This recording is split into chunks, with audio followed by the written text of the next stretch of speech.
I never told my son what was really behind the false wall of my boat repair shop. When he married a woman who could smell money through steel and concrete, I made sure she would never find out. Then one night, my foreman called me in a dead panic, and I wasn't surprised at all, because I'd been waiting 3 months for that exact call. "Boss," he said, "your daughter-in-law is here. She brought a locksmith and a man with a truck." I didn't panic. I'd been waiting for this moment for 3 months, and what I did next ended her greedy little game for good. It was 10:15, and the marina was quiet except for the halyards clinking against the masts in the wind. My name is Harlan Voss. I'm 69 years old, and I've spent 43 years pulling dead engines out of old boats and putting them back together better than new.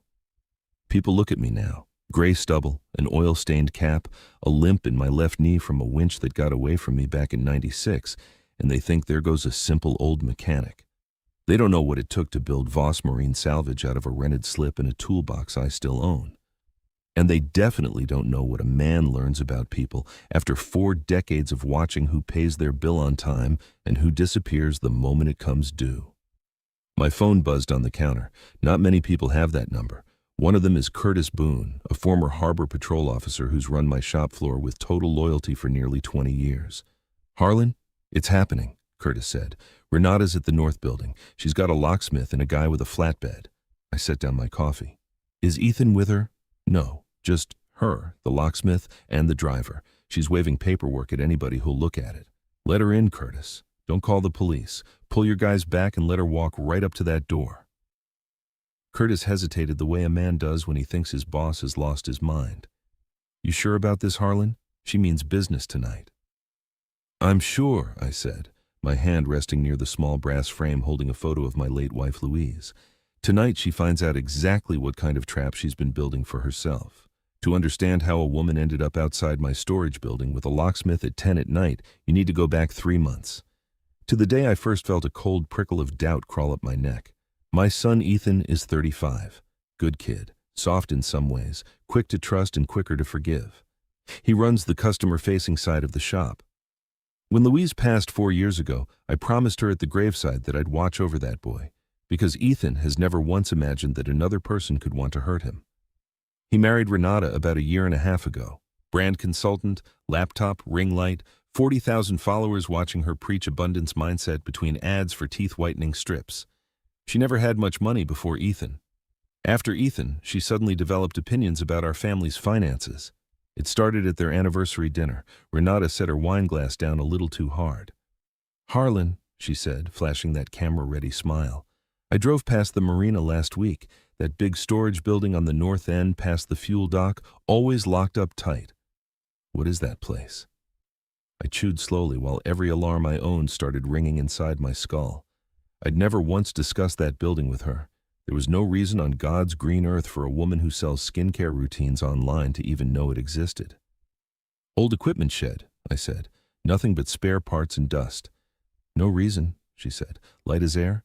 Just seems like a lot of waterfront acreage for a junk closet. Have you thought about selling? I know developers who'd kill for that lot." Ethan grinned at her, blind to the flicker of hunger that crossed her face for half a second before the smile snapped back into place. My gut, the same gut that spent 40 years spotting a con man before he opened his mouth, told me something was very wrong. The next morning they showed up at 9 with a leather folder full of pie charts, tax estimates, and a red circle drawn around my storage building on an aerial map. "You're bleeding money on that shed, Harlan," she said, rehearsed concern dripping from every word. "I've got developer contacts. No hassle at all. You wouldn't have to lift a finger." Ethan nodded along like it was scripture. I flipped through her paperwork slowly, letting her think every word was landing. What she didn't know was that public tax records don't tell a single true thing about what's actually inside that building. "I never signed anything the same day I read it," I told her. "Let me sit with this a week." Her jaw ticked, the first crack in the mask. As I walked them out, her eyes drifted to the hallway closet where I keep a fireproof filing cabinet. 2 seconds too long. 2 seconds was all I needed. I wasn't going to accuse her of anything. Accuse her, and Ethan defends her with his whole chest, and I become the bitter old man trying to ruin his son's marriage. I had to let her think she was winning. feed the greed until it made her reckless enough to show Ethan exactly who she was, in her own words. I called Curtis. Pull the old lease papers on the north building, copies only. My name is owner, tax numbers, nothing else. Leave out the Harbor Authority contract entirely. Make it look like a plain storage shed. We setting a trap, boss? We're baiting one. 2 weeks of silence followed. I dodged her calls and let her stew. The crack showed on a Tuesday outside Ethan's bait and tackle shop, the one thing entirely his, built with 3 years of saved money. I was walking up with his coffee when I saw a tow truck backed against his delivery van, already winching it off the pavement. Dad, Ethan said, pale. They're saying we missed 3 lease payments. That's impossible. Renata handles the account. Must be a mistake, I told the driver. Recovery order came in yesterday, he said. 90 days delinquent, not my problem. Tires screeched. Renata's sedan swung in and she came running, hair a mess, mascara smudged, nothing like the polished woman filming 12-minute skincare videos. Stop right there, she shouted. Banking error. Drop that vehicle. Account's empty, ma'am, the driver said. Payments bounced. She paced in tight circles, hissing into her phone about a fraud flag, and 10 frantic minutes later bought 30 days from whoever was on the other end. The van came down. Ethan hugged her, relieved. But over his shoulder, for one bare second, her mask slipped completely, and what I saw wasn't embarrassment. It was fear. Women running 6-figure consulting businesses don't have their husband's van repossessed over a glitch. My gut, already suspicious, turned into something close to certainty. Renata was drowning in debt, quietly draining Ethan's shop to keep her head above water, and hunting for a bigger score to bail herself out completely. That bigger score was my North Storage building. That Friday, they showed up with overnight bags, claiming a burst pipe at their place. I knew better, but I smiled and gave them the spare room because I needed her close. At 2 in the morning, the third stair groaned through the crack in my study door. I watched Renata kneeling in front of the filing cabinet, a penlight between her teeth, working the lock with a thin metal pick. She wasn't a professional. She was a desperate woman who'd run out of patient options. I let her get the drawer open before I flipped on the hallway light. Renata, what are you doing down here in the dark? She recovered fast. Couldn't sleep. Looking for water. Got turned around.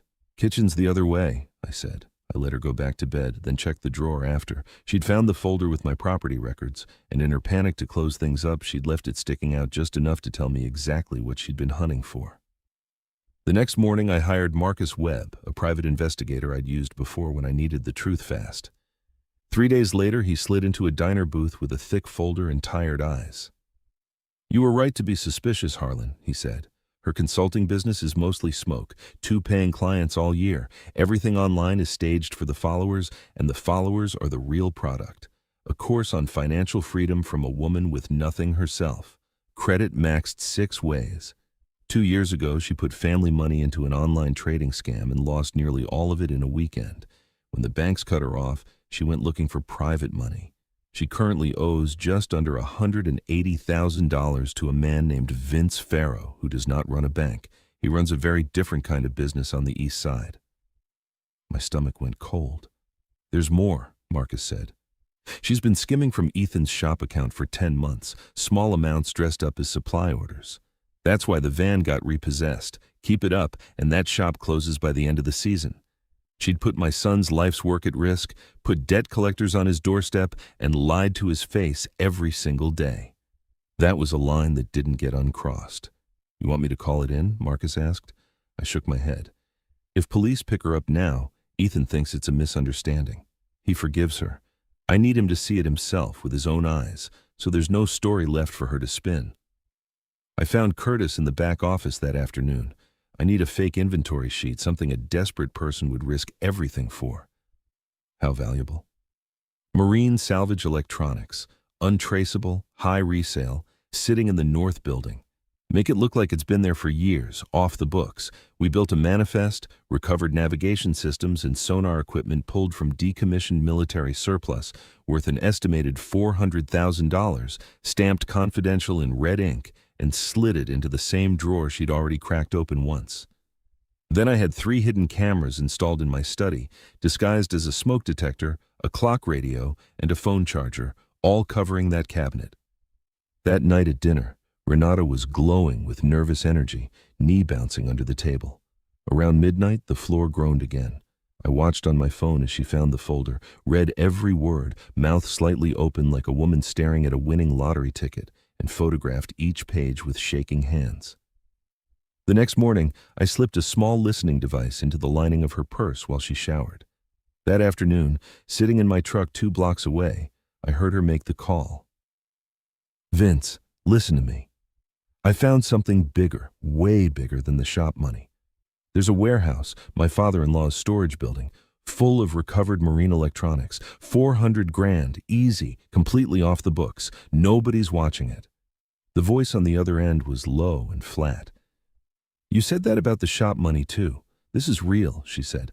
"I saw the paperwork myself. Give me the crew. I'll get you the door codes. Clean it out in one night. And your husband?" he asked. She didn't hesitate. "He'll never know it was me. Let him think it was random. I'm done with him in this whole sad little marina town once this clears." I sat in my truck feeling something in my chest go cold and still. She wasn't just stealing from an old man's shed. She was willing to let armed men break into a building carrying her own husband's name and disappear afterward without a second thought for what happened to him. I stopped feeling anything close to mercy for her right then. What she and her hired men didn't know is that the North Storage Building hasn't held spare parts in 5 years. 3 years ago, the Regional Maritime Authority approached me quietly about a piece of isolated waterfront land, easy access for barges, easy to secure. I leased them the building to serve as a staging site for federal drug interdiction operations along the coast. From the outside, it still looks like a rusted-out shed I never bothered to fix. That's the whole point. Inside, it's wired with motion sensors and silent alarms tied straight to Coast Guard and Federal Task Force dispatch, with an armed detail on site around the clock, because sometimes what gets stored there overnight is evidence in ongoing federal cases. I gave her the 5 days her creditor demanded. One evening, I drove Ethan out near the marina and opened my laptop, showing him the security feed inside a building he'd walked past his whole life without a second thought. I told him the truth plainly, without softening a single word. His wife had lost her savings to a scam, owed a dangerous man real money, had been bleeding his shop account dry for the better part of a year, and had just sold a fake inventory list to a criminal crew to save herself, telling them he'd never know it was her. Ethan went white and silent in a way I'd never seen. He wanted to argue, to defend her the way he always had. But the words wouldn't come. At midnight, headlights swept the lot. A dark van rolled up outside the north building. 3 men climbed out, 2 of them carrying rifles slung across their chests, and Renata behind them in dark clothes, holding bolt cutters like she'd rehearsed it in a mirror. Ethan made a sound beside me I'll never forget. We heard her voice through the feed. "No cameras on this fence. The old man doesn't believe in security. I've got the door code memorized. 20 minutes in and out." "This better be real," one of the men grunted. "Or you're explaining it to Vince." "It's real," she said. "I saw the manifest myself." She cut the chain. The gate screeched open. She punched in the code she'd photographed off my fake paperwork. And the moment she and the 2 armed men crossed the threshold, the entire lot lit up like daylight. A federal siren tore through the night. Ethan grabbed my arm hard enough to leave a mark. Armed agents poured out from 3 directions, weapons raised. The 2 men with rifles went down immediately, faces in the dirt, no argument. Renata screamed that it was a mistake, that she was just visiting her father-in-law's property, right up until an agent had her face down in the gravel with her wrists zip-tied behind her back. Ethan didn't say a word the whole drive home. Somewhere past the marina, I heard him start to cry, quiet, the way a grown man cries when something inside him breaks clean in half. 3 days later, his phone rang from a number neither of us recognized, a collect call from the county detention center. Renata's voice came through, high and frantic, spinning a story about being in the wrong place at the wrong time, begging him to wire bail, insisting none of it was what it looked like. Something in Ethan's face finally hardened all the way through. "I heard everything, Renata," he said. "I watched you say I'd never know it was you." Then he hung up and blocked the number, and he didn't shed one more tear over her after that. Federal charges followed for all 3 of them. Conspiracy, attempted theft of federal property, weapons charges for the men she'd hired. A judge denied every one of them bail. There wasn't a lawyer alive who could talk her way out of what 3 federal agents had captured on video. Ethan filed for divorce that same week. The shop, free of whatever she'd been bleeding out of it, started climbing back within a month. About 6 weeks later, I sat him down at Louise's old kitchen table and slid a small brass key across to him. He looked at it the same confused way his mother used to look at me right before a surprise. I told him that a man who spends his life pulling engines out of dying boats learns early that you never keep your real treasure somewhere a stranger might think to look. 3 years before Louise passed, we'd quietly set up a trust in Ethan's name alone, separate from the shop, from the house, from anything a stranger could easily trace. Renata had spent a year and a half hunting for a fortune hidden in a rusted storage shed, never once suspecting the real inheritance had been sitting untouchable in his name the entire time, because she never believed an old man in an oil-stained cap could outthink her. He hugged me the way he used to when he was 7 and scared of a thunderstorm. I held on and didn't let go for a good long while. That Sunday evening, I sat on the dock behind the shop with a glass of bourbon, watching the last light go orange over the water, thinking about Louise and the promise I'd made her at the graveside. I raised my glass toward the water and said it out loud, just for her to hear. Greed always shows its true face eventually, if you're patient enough to wait for it.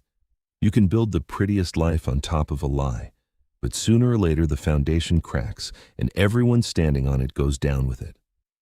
What actually protects a family isn't money sitting in a warehouse or an account somebody can find if they dig hard enough. It's the years you put in when nobody's watching, and the promises you keep long after the person you made them to is gone. Ethan still runs the shop today, steadier than he's ever been, and some evenings he sits beside me on that same dock with a coffee instead of a beer, asking about the old engines, about his mother, about the years before Renata ever walked into our lives. I think, in a strange way, losing her gave him back something he didn't know he'd been missing, his own clear eyes. If this story taught you that karma always finds its way home eventually, hit that like button and tell me down in the comments, have you ever had someone marry into your family who turned out to be after something other than love? I read every single one. Until next time, take care of the people who'd take a bullet for you and keep a close eye on the ones who wouldn't. If you enjoyed this story, subscribe to Aftermath Tales for more real stories about family, betrayal, and the quiet justice that always seems to find its way home in the end.